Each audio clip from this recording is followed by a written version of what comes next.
Hello friends, welcome to AJ classes. So guys, चलिए आज का वीडियो स्टार्ट करते हैं। आज मैंने फिजिक्स का टॉपिक उठाया है जो है संयुग्मी फोकस किसे कहते हैं। संयुग्मी फोकस को हम लोग इंग्लिश में कहते हैं कॉन्जुगेट फोर्स।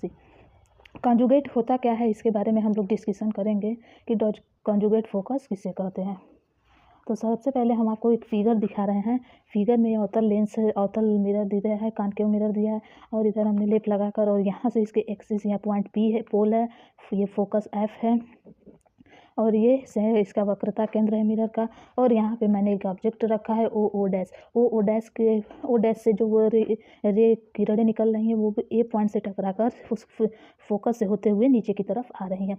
और ओ डैश से जो दूसरा रे है वो सीधे वक्रता केंद्र से गुजरते हुए फिर जिस डायरेक्शन में आ रहा है उसी डायरेक्शन में वापस लौट जाता है।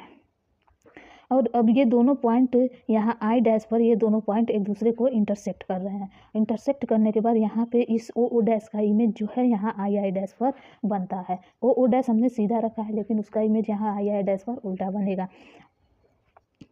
ये मैंने फिगर आपको समझा दिया। अगर आप कॉन्जुगेट फोकस का डिफिनीशन जानना चाहते हैं तो कॉन्जुगेट फोकस हम किसे कहते हैं इसके बारे में हम बताते हैं। उन दो बिंदुओं को संयुग्मी फोकस कहते हैं। उन दो पॉइंट को संयुग्मी फोकस कहते हैं। वो कौन से पॉइंट हैं? जिनमें से एक बिंदु पर रखी वस्तु, यहाँ पे अगर आप ऑब्जेक्ट रख रहे हैं, ऑब्जेक्ट ओ डैश हम रखे हैं तो उसका दूसरे पॉइंट पर उसका इमेज आई डैश बनता है। तो उन दो बिंदुओं को हम लोग संयुग्मी फोकस कहते हैं।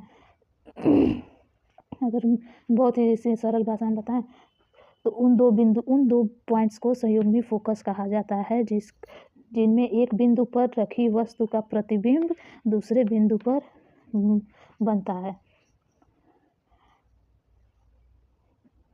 अब मान लीजिए यदि कोई आपको उत्तल दर्पण मिरर दे दिया जाए, ये तो हम आपको अवतल दिए हैं, अगर हम आपको उत्तल दर्पण देते हैं और उत्तल दर्पण में अगर आप कहा जाए तो उसका प्रतिबिंब दर्पण के पीछे आभासी बनता है तथा प्रतिबिंब के स्थान पर वस्तु से परावर्तन नहीं होगा। इसका अर्थ ये हुआ कि संयुग्मी फोकस केवल अवतल दर्पण में ही संभव है। हाँ, ये भी उत्तल दर्पण में हम आपको संयुग्मी फोकस नहीं मिल पाता है। क्यों नहीं मिलता है ये मैंने आपको बताया हूँ। संयुग्मी फोकस केवल हमें अवतल दर्पण में ही देखने को मिलेगा कि उसका रियल इमेज उसका यहाँ पे बन रहा है। और उत्तल दर्पण में आपको संयुग्मी फोकस के बारे में कुछ नहीं मिलेगा, कोई भी पॉइंट्स नहीं मिलेंगे। और इसका मतलब ये अर्थात हम बहुत ही सरल शब्दों में कह सकते हैं कि संयुग्मी फोकस केवल अवतल दर्पण में ही संभव है, उत्तल दर्पण में नहीं। ये था संयुग्मी फोकस किसे कहा जाता है। अगर आपको भी कोई पॉइंट्स ना समझ में आए तो आप हमें कमेंट बॉक्स में जरूर पूछ सकते हैं। सो गाइस, आज के लिए इतना ही। कल फिर मिलते हैं एक नए टॉपिक के साथ।